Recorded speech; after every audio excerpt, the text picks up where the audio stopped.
আহলে সুন্নাত ওয়াল জামাতের আকীদা আমরা যারা বিশ্বাস করি, নবীর প্রতি যেমন আমাদের সর্বোচ্চ সম্মান, আমাদের কোন একজন আলেম, আকাবের আলেম বলেন, নবীন বলেন, প্রবীণ বলেন, কারো কোনো বক্তব্যের মাধ্যমে রাসূলুল্লাহর শানে কোনো বেয়াদবি, আওয়াজ দিয়ে বলুন আছে নাকি? একেবারে একটা মসজিদের মুয়াজ্জিন থেকে শুরু করে শাইখুল হাদিস পর্যন্ত আহলে সুন্নাত ওয়াল জামাতের আকীদা যারা বিশ্বাস করি, আমি মাঝে মধ্যে অবাক হয়ে যাই। মানুষ তো ভুল করে হলেও অনেক সময় অনেক কিছু স্লিপ অফ টাং হয়ে যায়, কিন্তু আল্লাহর মেহেরবানিতে আহলে সুন্নাত ওয়াল জামাতের আকীদা যারা বিশ্বাস করে, রাসূলুল্লাহর শানে ওনাদের জীবনে দু চারটাও এমন কোনো বক্তব্য পাওয়া যায় না যে বক্তব্যের কারণে আল্লাহর নবীর সম্মান কমে যায়, বরং তারা আপ্রাণ চেষ্টা করে কোরআন সুন্নাহ থেকে গবেষণা করে রাসূলুল্লাহর শানকে বাড়ানোর কথা বলেন, ঠিক কি না? আমাদের মুখালিফ যারা, তারা চিন্তা করে আমার যশ খ্যাতি পরিচয় যদি বাড়াইতে চাই, আমার মুখালিফ যারা তারা চিন্তা করে সঠিকভাবে তারা ওইভাবে মানুষের কাছে পরিচিত হতে পারে না। এই জন্য যতগুলো বাতিল আলেম দেশের মধ্যে নামি দামি হয়েছে, সবাই রাসূলুল্লাহর শানে বেয়াদবি করেছে, না হয় কোরআনের শানে বেয়াদবি, না হয় আল্লাহর ওলিদের শানে বেয়াদবি, কথা বলেন ঠিক কি না? মানে যেটাকে বলা হয় নেগেটিভ ভাইরাল। ওরা চিন্তা করে যে রাসূলুল্লাহর শানে যদি উল্টা পাল্টা না বলি তাহলে আমাদের পরিচিত তাড়াতাড়ি মানুষের কাছে পৌঁছবে না, হবে না। আমি আশ্চর্য হয়ে যাই, একের পর এক লাগামহীন ভাবে এত বেশি পরিমাণের বেয়াদবি রাসূলের শানে করে, এগুলো আমরা কোরআন সুন্নাহ দিয়ে একেবারে মানুষের সামনে স্পষ্ট করে দেই। তারপরেও কিছু কিছু ভাইয়েরা ওদের কি ভালোবাসে, আমাদেরকে মন্দ বলে, আছে না? আরেকটু জোরে বলুন, আছে না? আহা, খতামাল্লাহু আলা কুলুবিহিম, একেবারে মোহর অঙ্কিত করে দিয়েছে আল্লাহ তাদের। আমি নাম নিচ্ছি না, আর কি কিছু কিছু নাম তো তারপরও নিয়ে ফেললাম, বুঝার তো আপনাদের আর বাকি থাকার কথা না। কয়টা বেয়াদবি করেছে, তারপরেও যুবকদের কাছে এখন কারো কাছে আইডল, কারো কাছে আইকন, কারো কাছে লাইফ, কারো কাছে মাই লাইফ। আহারে যুবক, এত সস্তায় তোমার ঈমান কি তুমি বিক্রি করে দিচ্ছ? আজ যদি হযরত ওমর রাদিয়াল্লাহু তাআলা আনহুর মতো নবীর সাহাবী থাকতো, সাইয়েদনা আবু বকর সিদ্দিক রাদিয়াল্লাহু তাআলা আনহুর মতো নবী প্রেমিক সাহাবী থাকতো, হযরত বেলাল রাদিয়াল্লাহু তাআলা আনহুর মতো খোলাফায়ে রাশিদের মতো নবী প্রেমিকরা থাকতো, রাসূলুল্লাহর শানে কেউ এই ধরনের বেয়াদবি করলে সঙ্গে সঙ্গে তাদের গর্দানকে উড়াইয়া দিত, কথা বলেন ঠিক কি না? আমাদের ঈমান দুর্বল হয়ে যাচ্ছে। আল্লাহ সুবহানাহু ওয়া তাআলা যেখানে রাসূলুল্লাহকে এত বেশি সম্মান দিয়েছে, এত বেশি মর্যাদা দিয়েছে, আর ১৫০০ বছর পরে রাসূলের উম্মত দাবি করে রাসূলের শানে বেয়াদবি করে। ইনজিলু ঈসা قد أتى بك مخبرا ولنا الكتاب أتى بمدح حلاك لو أن البحار مدادهم والشعب أقلام جعل لذاك لن يقدر الثقلان يجمع نزره أبدا وما استطاعوا له أدراكه চিৎকার করে বলি সুবহানাল্লাহ। ইমামে আযম আবু হানিফা আলাইহির রাহমা রাসূলুল্লাহর শানে ডাক কয়া রাসূলুল্লাহ ইয়া হাবিবাল্লাহ ইনজিলু ঈসা قد أتى بك مخبرا ولنا الكتاب أتى بمدح حلاك ঈসার কিতাব ইনজিলে তবু লেখা ছিল শুভ আগমন বাণী, মোদের কিতাব কোরআনেও আছে লেখা কত শান সবই মোরা জানি।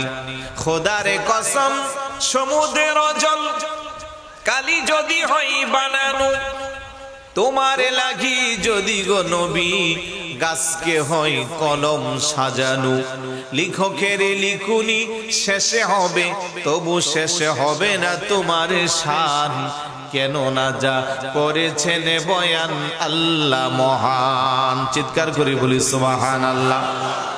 ইমামে আযম আবু হানিফা রাহমাতুল্লাহি আলাইহি বলে ইয়া রাসূলুল্লাহ ইয়া হাবিবাল্লাহ আমরা আপনার প্রশংসা কতটুকু করব? ঈসা নবীর তাওরাত কিতাবে আপনার শুভ আগমন, ঈসা নবীর ইনজিলের মধ্যে আপনার শুভ আগমনের সংবাদ ছিল। আমাদের কোরআনে যেদিকে তাকায় সেদিকে শুধু আপনার মান, আপনার সম্মান, আপনার মর্যাদা পাই। পৃথিবীর সমস্ত সমুদ্রের পানিকে যদি কালি বানানো হয়, সমস্ত বৃক্ষলতা গাছপালাকে যদি কলম বানানো হয়, আর যদি আপনি নবীর সম্মান লিখতে শুরু করা হয়, কলম হিসেবে গাছগুলো শেষ হয়ে যাবে, কালি হিসেবে সমুদ্রের পানি শেষ হয়ে যাবে, তারপরও আপনি নবীর সম্মান লিখা শেষ হবে না। চিৎকার করে বলি সুবহানাল্লাহ। এত মর্যাদা দিয়েছে কি? আর একটু জোরে বলুন কে? যে রাসূলুল্লাহকে আল্লাহ এত মর্যাদা দিয়েছে। মাযহাবের ইমাম ইমামে আযম আবু হানিফা আলাইহির রাহমা রাসূলুল্লাহর শানে মর্যাদার উক্তিগুলো করেছে। আজকের এই সমাজে সেই ইমামে আযম আবু হানিফা রাহমাতুল্লাহি আলাইহিকে গালমন্দ করে এমন টুপিওয়ালা দাড়িওয়ালা আছে না নাই? আর একটু জোরে বলুন আছে না নাই? আমি পঞ্চগড় গিয়েছিলাম, আপনি অবাক হয়ে যাবেন। আল্লামা ফারুকী রাহমাতুল্লাহি আলাইহির মাজার জিয়ারত করেছি। এলাকার ভাইয়েরা বলল যে ভাই হুজুর আমাদেরকে গালি দেয়, কই তোরা কি মুসলমান না হানাফি? জানি আমরা যারা মাযহাব মানি, আমরা তো হানাফি মাযহাব মানি, কথা কোন ঠিক না? লা মাযহাবি যারা আছে ওরা বলে, ওরা কি মানে জিজ্ঞেস করে তুমি কি মুসলমান নাকি হানাফি? নাউজুবিল্লাহ বলবেন না? যার মানে হানাফি মাযহাব যারা মানে ওদেরকে ওরা মুসলমানই মনে করে না। এবং ওদের গুরু যারা, আমার কাছে তথ্য আছে, লাগবে দিব আপনাদেরকে। ওদের গুরু যারা, ওরা ওদের পুস্তিকায় লিখেছে যে হানাফিদেরকে যদি কতল করতে পারে তাহলে ওরা সওয়াব পাইবে। আর একটু জোরে বলুন না নাউজুবিল্লাহ। এগুলো তো টুপি দাড়িওয়ালা সন্ত্রাসের চেয়ে কম না, কথা বলেন। কিন্তু বহু যুবক অলরেডি তাদের মেডিসিন খেয়ে ফেলছে, ওই ট্যাবলেট খায় এখন বাপদাদার বিরুদ্ধে অবস্থান নিচ্ছে। যুবকদেরকে অনুরোধ করব, আল্লাহ তোমাকে সৃষ্টির সেরা আক্কল বুদ্ধি জ্ঞান দিয়া ভালো করে আশরাফুল মাখলুকাত রূপে বানিয়েছে। তো তুমি তোমার ব্রেনটাকে কাজে লাগাবা, তোমার মেধাকে তুমি ভালো করে যাচাই করবা। আমি বলছিলাম 4 শ্রেণীর ব্যক্তি আল্লাহর নিয়ামত প্রাপ্ত। এই 4 জনের প্রতি আমাদের আহলে সুন্নাত ওয়াল জামাতের আকীদা অনেক অগাধ এবং অনেক দামি। আলহামদুলিল্লাহ বলবেন না? এই জন্য যেটা আমি বলছিলাম, মিনান নাবিয়্যিন, কোন একজন নবীর ব্যাপারে আমাদের কোনো কার্পণ্য সম্মানের ক্ষেত্রে আমরা সবাইকে মর্যাদা দিয়ে কথা বলি, তবে আমাদের নবী সবচেয়ে আলা, সবচেয়ে আমার নবী, তাতে কোনো সন্দেহ নাই। তারপরে সিদ্দিক, শহীদ, তাদের মর্যাদা আমি কি বলবো? কোরআনে আল্লাহ পাক বলে দিয়েছে, হাদিস আছে, সর্বশেষ সালেহীন। সালেহীন হলো নেককার বান্দা যারা। একটু দরুদ শরীফ পড়ি, আল্লাহুম্মা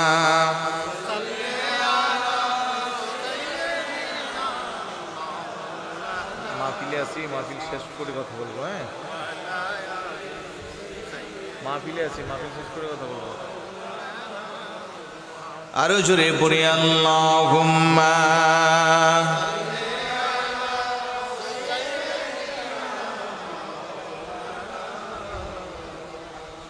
ওয়া আলা আলি সাইয়্যিদিনা। একটু জিকির করি, লা ইলাহা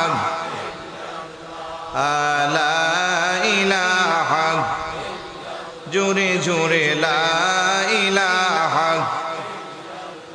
মোহাব্বতে লা ইলাহা, একসাথে লা ইলাহা,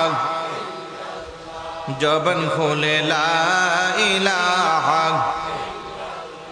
আশিক হয়ে লা ইলাহা, হাসবি রব্বি জাল্লাল্লাহ মা ফি কলবি,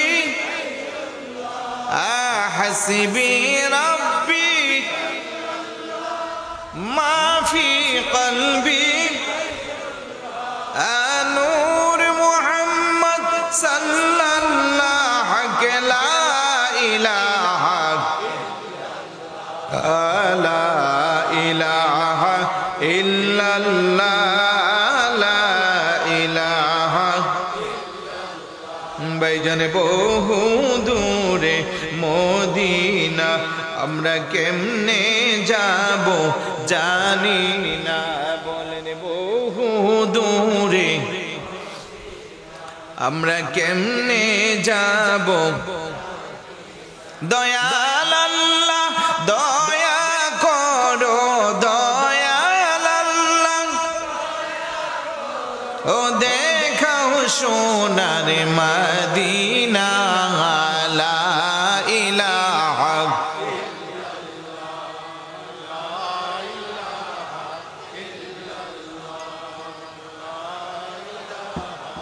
ইল্লাল্লাহ, লা ইলাহা। ভাইজান কত সুন্দর মদিনা, যার নাই কোনো তুলনা। বলেন কত, যার নাই কোনো তুলনা। তোমরা বোঝেও কেন বুঝো না, তোমরা বুঝেও কেন। ভাইজান ঈমানে হইল মদিনা। লা ইলাহা লা ইলাহা। আমরা কেমনে যাব মদিনা, মদিনার রাস্তা চিনি না। বলেন কেমনে মদিনার রাস্তা। ঘুম চলে আসছে নাকি আপনাদের?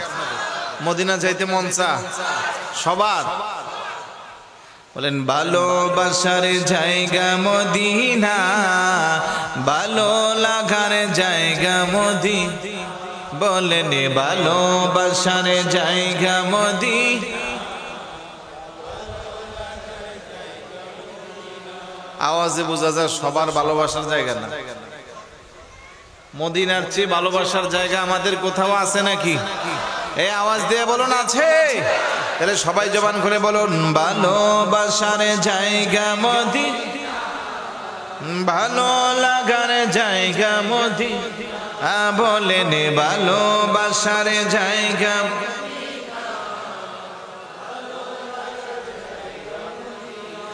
এত সুন্দর জায়গা কোথাও দেখি না, এত সুন্দর জায়গা কোথাও দেখি না। সাজিয়েছেন দয়ালে রাব্বানা, ভালোবাসার জায়গা মদিনা। বলেন ভালোবাসার জায়গা মদিনা, ভালো লাগার মদিনা শরীফে নূরের খজিনা। সুবহানাল্লাহ বলবেন না? বলেন মদিনা শরীফে নূরের খজিনা। আশিক ছাড়া অন্য বুঝে না ভালোবাসার জায়গা। সবাই ভালোবাসার জায়গা, ভালো লাগার জায়গা। একদিন কবরে যাব কেউ তো যাবে না, একদিন কবরে যাব কেউ তো যাবে না। যাবে আমার শাহে মদিনা, ভালোবাসার। সবাই জবান খোলে ভালোবাসার জায়গা মদিনা, ভালো লাগার। এত সুন্দর জায়গা কোথাও দেখি না, এত সুন্দর জায়গা কোথাও দেখি না। সাজিয়েছেন দয়ালে রাব্বানা, ভালোবাসার জায়গা। বলেন ভালোবাসার জায়গা, ভালো লাগার জায়গা। যতই দুরূদ পড়ি তৃপ্তি মিটে না, যতই দুরূদ পড়ি তৃপ্তি মিটে না। মিলাদে অশান্তি থাকে না, ভালোবাসার জায়গা।